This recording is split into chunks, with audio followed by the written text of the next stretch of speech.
জয়ের বক্তব্য এবং তারেক সাহেবের বক্তব্যের মধ্যে আমি কোনো পার্থক্য দেখছি না। আপনারা দেখছেন কিনা আমি জানি না। কোরআন ও সুন্নাহর নাম শুনলি অনেকের গাঁর মধ্যে জ্বালা ধরে।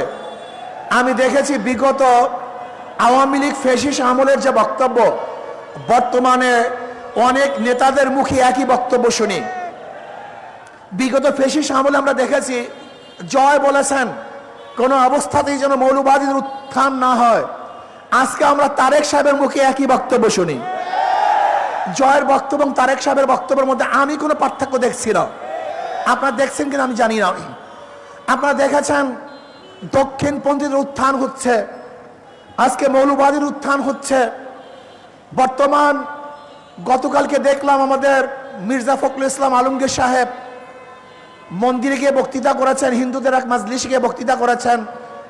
সেখানে ধর্মের ব্যাপারে ইসলামের দিকে ইঙ্গিত করে বর্তমান ইসলামী শাসনের ব্যাপারে তিনি ইঙ্গিত করেছেন। আমি বলবো 92% মুসলমানদের ইসলামী হুকুমাত হবে, তা আশ্চর্য হওয়ার কি আছে? বরং 92% মুসলমানদের ইসলামী হুকুমাত না হওয়ার ব্যাপারে আশ্চর্য আছে। হচ্ছে না কেন? আমি বলবো আসুন আমরা সবাই সম্মিলিতভাবে ইসলাম হুকুমাত কায়েম করার জন্য চেষ্টা করি।